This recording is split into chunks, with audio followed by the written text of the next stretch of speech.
Hi everyone. Today we will be seeing another topic, or we have been discussing in the last session about how to write the Lewis dot structure, isn't it? And we have written I think one or two, and I gave you the homework. Hope you have all done that.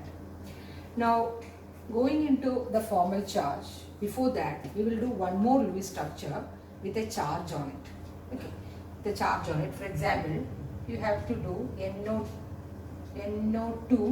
minus nitrite ion. How will you draw the Lewis dot structure for NO2 minus? Okay. Now what is the first step for drawing the Lewis dot structure? First you have to calculate the total valence electrons, isn't it? Okay. Now what is the total valence electron? N how many valence electrons? 5, isn't it? Electronic configuration N is 7. So 2, 5, isn't it? So 5. So 5 plus oxygen. Oxygen is 7. Sorry, 8. So it is 2, 6. So 6 plus 2 oxygen atoms are there, isn't it? So one more oxygen atom. So, but here one additional thing is that NO2 and there is a minus charge. Now how to draw? The rule says if a cation is there, you have to add that electron. If it is minus 1, this implies minus 1.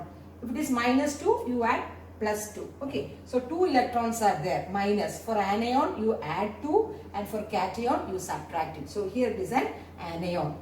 So only one anion. So I have to add that also. So how much? 5, 6, 6 3s are 18. Isn't it? So total valence electron is 18. Okay, then how you have to have a hypothetical or structure. Now here the less electronegative is nitrogen, so it must be in the central atom, isn't it? That was a rule. So I will put like this, and I have a skeleton, a generalized structure. It can be like this. Okay, I am guessing it. Intelligently I am guessing it. Okay, so then what happens? Then this is at least one electron must be shared by each atom. That is the second rule. So okay, this is shared by this oxygen atom. Well, then each atom must get an octet, isn't it? That is our octet rule theory, which was marked by the Kozal-Lewis theory or approach. So here, if I make this as this 2, then 2, 4, 6 and 8. This oxygen is okay. 8. That is 2, 4, 6 and 8. Okay.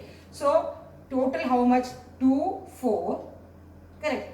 2, 4, 6, 8, 10. So 10 electrons are occupied. Now how many electrons are remaining? Only 8 electrons are remaining. So you have to put in such a way that these two must get 8 electrons. That is the rule, isn't it? So how will you go for it? 8 electrons. So here I will put 2, 4, 6, 8. So 2, 4, 6. Then 8. So only 2, 4, 6. Only 2 electrons. So here 2, 4, 6. So it won't be possible. So what you have to do? You have to go for a double bond, isn't it? You have to go for a double bond. So if I put this as double bond, okay, so nitrogen is 2, 4, 6 and 8. Okay, so 2 electrons are again withdrawn. So how many electrons? 6 electrons are there. So here I can put 2, 4, 6, 8. Sorry, 4 electrons will be there. Okay, already here 2 electrons, so 4. So 4 electrons will remaining. So that I put in the oxygen. So this is how you find or you write the Lewis structure, but this is incorrect. What you have to do? You have to put it in a bracket and give the minus sign. Okay, you have to give the minus sign. This you can also represent in this oxygen atom, this single bond. That is called as resonance structure. We will study later, but still I will go for it. That is, here it is double bond 2, 4. Here it is single bond 2, 4, 6, and here it is. So this structure, this can have two structures. So many structures we have in Lewis dot structure, but this NO2 minus, that is a nitrite ion. What is it? Nitrite ion, not nitrate. Nitrate is what? NO3. Okay, so nitrite ion, the Lewis dot structure can be of 2. This is structure 1 and this is structure 2. Basically these two structures are same. isn't it? This is called resonance. We will study later. Okay, so this is how you write the Lewis dot structure for nitrite ion or anything which contains an ion. Last time we have write a neutral molecule. I think so. That is carbon monoxide or carbon dioxide, whatever. So this is an ion. That's why I explained once more. Okay. Then you have a homework. You have to give the Lewis structure for CO3 2 minus. Okay. Then NF3 I think I have given. If I have given, you don't write it that. Then HNO3. Okay. Okay, these three. So just go for the three homework. Okay, the Lewis dot structure homework. So this is Lewis dot structure.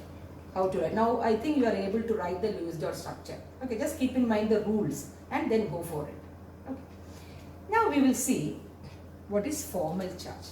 As you all know that the Lewis dot structure does not give any idea regarding the shape of the molecule, isn't it? That is a drawback of the Lewis dot structure. Okay, its main thing is being the octet theory. It is mainly drawn by the octet theory. But if there is a charge in a polyatomic ion or a radical, see, if you are saying that NO2 minus, what it implies? It implies, see, I have given a bracket and then I put minus, which means that this minus charge is for whole this NO2. For both nitrogen as well as oxygen, it is applicable. Isn't it? That is its implication. Okay. So, in a polyatomic molecule, if a charge is there, it implies that the charge is applicable to whole molecule. Whatever atoms are there in the molecule, the charge is applied to all the atoms. But we can calculate the charge on each atom.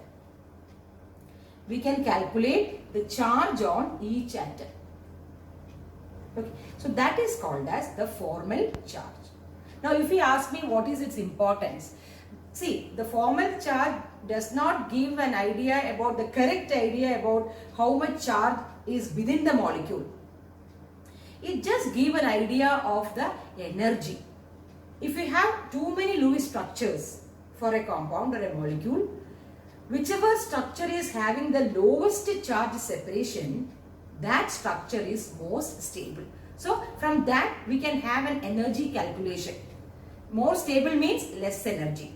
So by seeing the structure and having the charges in it, which molecule or which representation is having the least charge separation, that molecule is stable. Which means what? Stable means less energy. So we will get an idea of this stability of that somewhat, not 100%, but still stability of that molecule by writing this Lewis dot structure. So we will see how we can know or we can calculate the formal charge of a molecule. Okay, we will see that. So I will rub this. Hope you understood. Okay. So how to calculate the formal charge? Okay, there is a expression for calculating the formal charge. Okay, formal charge is equal to number of, or I can say total number, anything, total number of valence electron in a neutral atom. What is it?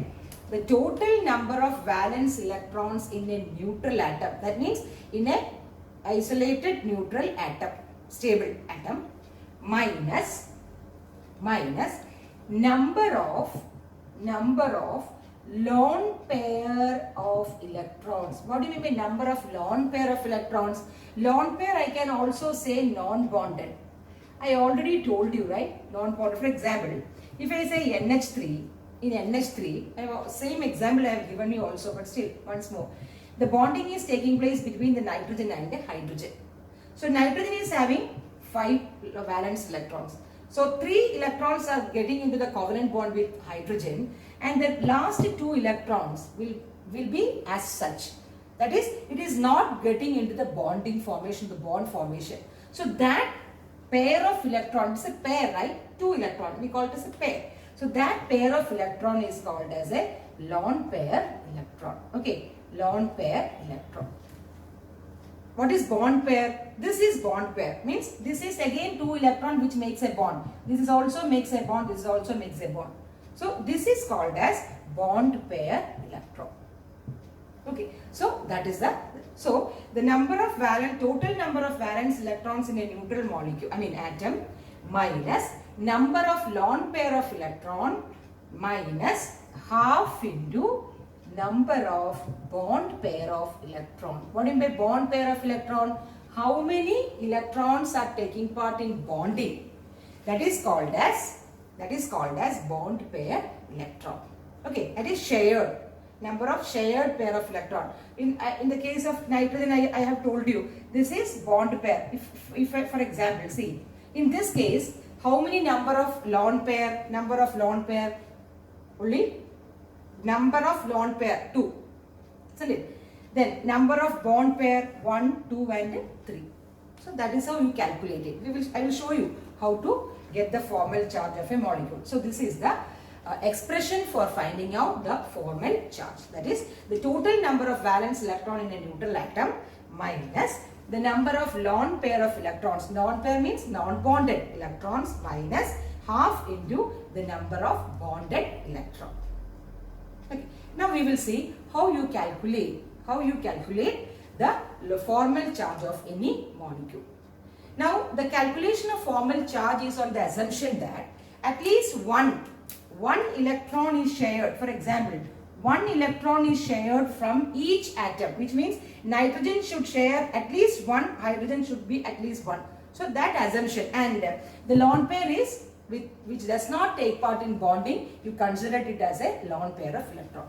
So assuming all these things, you can calculate how to get the formal charge. Okay.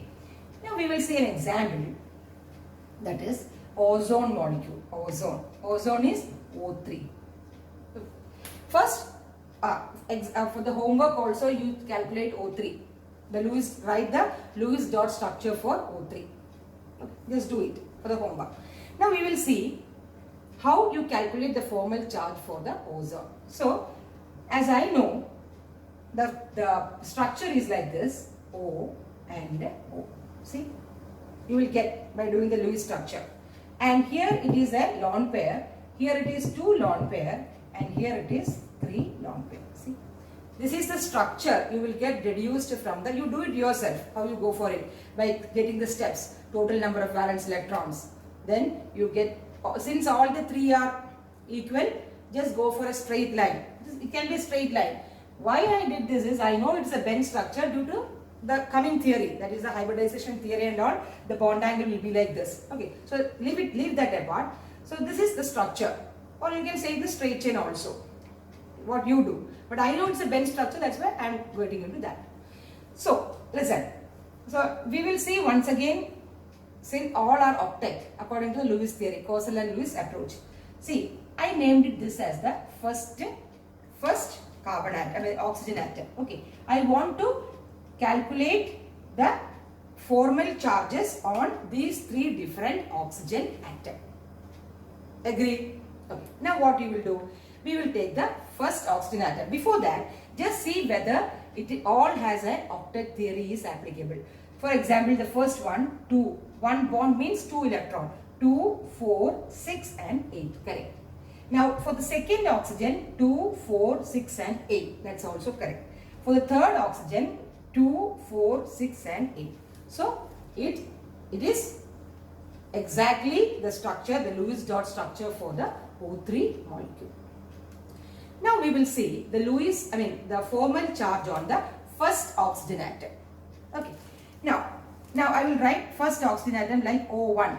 Just for the information, like O1 is equal to, the formal charge on O1 is equal to, how will you write? What was the equation or the expression? Total number of valence electrons in oxygen. Oxygen means O is 8. So it is 2 and 6. So what is the total number of valence electrons in a neutral atom? Because there is no minus ion. If minus ion is there, you have to add it. Plus ion is there, you have to subtract it. So that is why in the expression it is said that total number of valence electrons in a neutral atom or a neutral molecule. Okay. So that is 6, isn't it? 6 minus what was the expression? Number of unpaired electrons or lone pair electrons. So see, in this oxygen, how many lone pair electrons are there? See, how many lone pair electrons are? This is bond pair, this is bond pair, this is bond pair. Now how many lone pair? Only 2. Isn't it? 2 lone pair electrons are there. Minus half into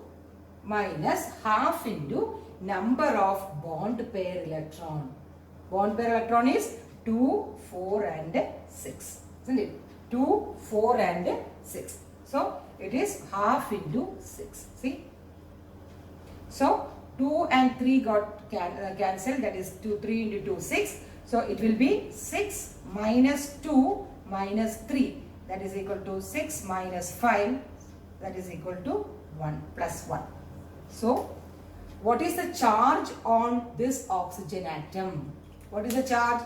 The charge on this oxygen atom is plus 1 or simply plus. I can draw it as plus. From this you know there is a charge. See, if you simply say an ozone molecule O3, are you aware that this oxygen atom in the ozone consists of charges? No. So just to know that the charge, see, actually speaking, this formal charge will give you an idea of how many valence electrons are there in the Lewis shell. That's it. To be very simple. Okay. And also, as I said, to know which structure is more stable.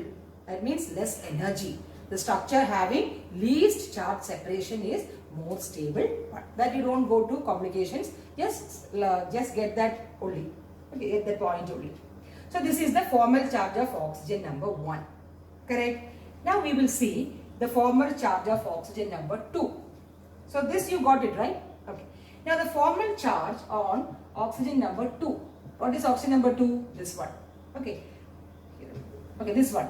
So the same thing applies. Oxygen 2. Okay, oxygen number 2 is equal to how many number of valence electrons in a neutral atom? That means oxygen itself. So it is 6 minus what is it? Number of lone pair electrons. That means how many non-bonded electrons are there? How many non-bonded electrons? 1, 2, 3 and 4. So it is 4. Isn't it? 4. Okay. Then again minus half into what is it? How many bonded electrons? I mean, that is half into number of bonded electrons. That is how many bonded electrons? Bonded electrons 2 and 2. That is 4, isn't it? So it is 4. Okay. So it is 4. 2 and 2. One bond means 2 electrons. So 2 and 2. So bonded electrons. So it must be 4. That is 2 into 2. So you will get 6 minus 4 minus 2. So that is equal to 6 minus 6. That's equal to 0. So this has got no charge. That is 0 charge. So you got it? That has got a 0 charge. So don't put anything there. Understood? Now we have to find one more formal charge. That is the formal charge of O3. That is oxygen number 3. Now you tell me how you go for it. Same, that is 6. That is total number of valence electrons in an atom. That is oxygen atom minus number of lone pair. See, what is number of lone pair? 2, 4 and 6. Isn't it? 2, 4 and 6. 6 minus half into number of bonded electron. That is 2. Isn't it? So 2 into 2. So what it will be? That is 6 minus 1. So it is minus 1. See? So I can say that this oxygen has got a minus charge and this has got a plus charge. See the charge separation within the molecule? See? The charge separation is within the molecule. Isn't it? That is how the formal charge depicts. So this is how you calculate the formal charge of ozone. You can calculate any molecule the formal charge. For example, just try out with the Lewis dot structure what I given you, 1 or 2. You can try it out to calculate the formal charge. Okay. As I said that since this Lewis structure does not give any information about the shape of the molecule, formal charge also has got an only thing is that in this various Lewis structure we can have an idea of which structure is the stable one or less energy one. Having a small charge separation will have the greater stability. Okay. So this is all about the formal charge. Just to keep in mind, you have to know while you are doing, I already told you that chemical bonding, that is the backbone of chemistry. You have to know, in this chapter you will be dealing with every nook and corner what is in that molecule, how that molecule have that shape, how the geometry comes, how many lone pair of electrons are there. Now what is its bond angle, isn't it? So what is its bond length, etc. Everything you will study in this chemical bonding structure. This is the main area where we are looking forward, or we are looking into how these atoms and molecules are joined together. Then only all the other things can happen. First it should join it, isn't it? The reactivity happens. Then you will go for the reactants and reactants to products or everything. So the initial thing you will have to do it. So that is why it's highly important chapter. So this is our formal charge. So hope you understood. Okay. Now we will see. Till now, we were dealing with the octet theory. Or we says that whenever we say or whenever we find that a molecule is stable or less energy, we say that it must attain an octet, isn't it? That is the octet theory which was put forward by the Courcelle and Lewis. But that won't be the case everything. Okay, for every molecule, you can't say octet theory is satisfied, but still the molecule is stable. Okay, so that is why we say that is the limitations of octet theory. Or you doesn't call it as an exception, but you say it is a limitation of octet theory. Octet theory is very important as far as the earlier concepts was there, but after that it is not accepted universally. That's it. Actually it is acceptable for some to have the structure for organic compounds mainly. That is this octet theory. Okay, the octet theory is mainly applicable for predicting the structure of these organic compounds mainly, and also the second period elements means what? Second period elements, we are saying what? Octet theory is applicable. Okay, it was the assumption. Okay, so then after that the limitations, we know for every theory there are advantages as well as disadvantages. Now there are three limitations to the octet theory. The octet theory was not able to attain in the elements in the second period till 4 electrons or up to 4 electrons, that is lithium, beryllium and boron. The octet theory doesn't hold good, which means that it cannot make an octet. That is it. For example, in the case of lithium chloride or boron chloride or beryllium chloride, in all these molecules which are stable enough, doesn't have an octet in the central atom. That is, there is no octet. That means it is an incomplete octet of the central atom. So when we talk about limitations or limitations of octet theory, okay, limitations of octet theory or exceptions of octet theory, the first one is, there are three exceptions or limitations. The first one is incomplete octet. Incomplete octet is there, but still the molecule is stable. Okay, so the incomplete octet of the central atom.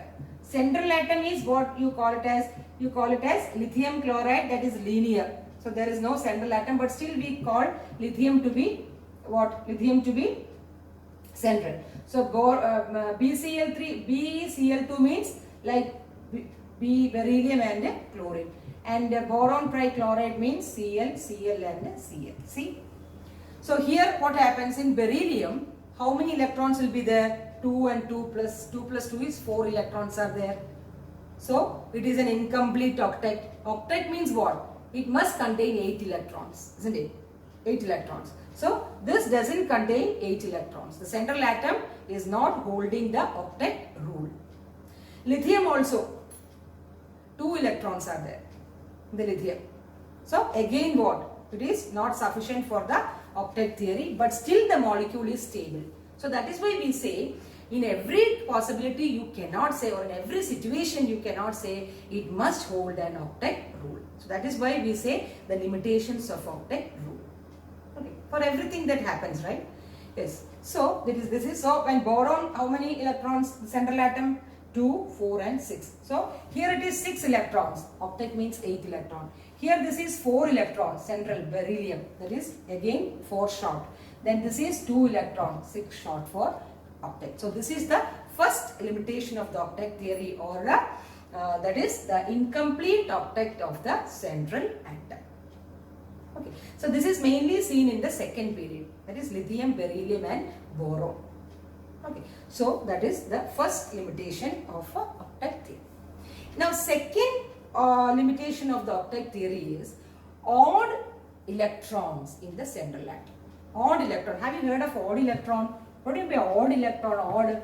Odd means, even means 2, 4, 6. Odd means 1, 3 like that, isn't it? Okay. So the second is odd electron molecule. Odd electron molecule.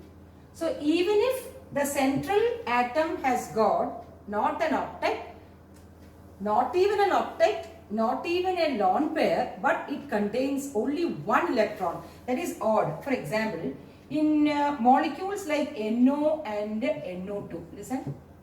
In molecules like nitric oxide and nitrogen dioxide, the nitrogen, that is the central atom, because it is less electronegative, the central atom has got an odd electron. Odd electron means, listen, odd electron means NO. Okay, so 5 plus 6, how many? 11, right? 5 plus 6, isn't it? 2, 5 and 2, 6, 11. So this N, okay, then double bond, I will put one double bond. Okay, so 2, 4, 6 and 8, isn't it? 2, 4 and 6 and 8. Now after 8, how much is there? 3 electrons are, 8, 9, 10, 11. 3 electrons are there, isn't it? So 3 electrons, in which I will put 2 electrons here. Only 3 electrons remaining. Am I right? 3 electrons remaining. Are you getting the point? Yes. So 3 electrons. So 2 electrons I put it as lone pair. And where will I put the third one? 2 electrons I put it lone pair. The third electron I put here as it. So this is called as odd electron, isn't it? Odd electron, because it is only one odd number. But still, this molecule is stable. See? So that is why we say that even though we say octet theory is applicable, but not all molecules are validating the octet theory. It is not considered as universal theory. That's why we say like that. Because there are limitations for the octet theory. And in the case of NO2, how will you make it? NO2, N, okay, double bond O, then 2, 4, 6, 8, then 2, 4, 6, 8, 2, 4, 6, and it must be 1 electron. So if you count the balance, the total number of electrons, you can have this structure. That is again what? This is electron deficient in this case, so we'll put a plus sign. So this is again an odd electron molecule, because it is only 1. So these two, just keep in mind, these two molecules like nitric oxide and nitrogen dioxide has got an odd electron structure in the central atom. So that is again what? That again the octet rule is, telling the octet rule is wrong. So the first one was electron deficient in the central atom, but still the molecule is stable. Isn't it? Now the last one, the last limitation of the odd electron molecule is expanded octet in the central atom. What do you mean by expanded octet? The third is expanded octet. What do you mean by expanded octet in the central atom? That means the central atom is having more than 8 electrons. See? First we studied the molecules are stable even though it contains less number of 8 electrons or octet.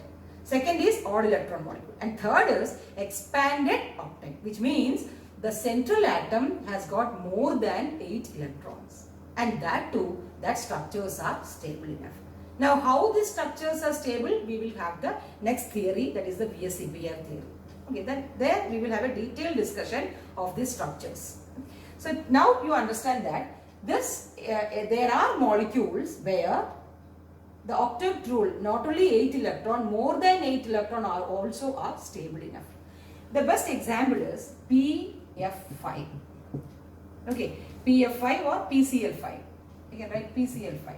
Okay, PF5 won't form, that's why PCl5. Now how it goes? PCl5, 1, 2, 3, 4 and 5. So it is Cl, Cl, Cl, Cl and Cl. Now if you write the Lewis dot structure, you will have 2, 4, 6, 8, 2, 4, 6, 8, 2, 4, 6, 8, 2, 4, 6, 8, 2, 4, 6, 8.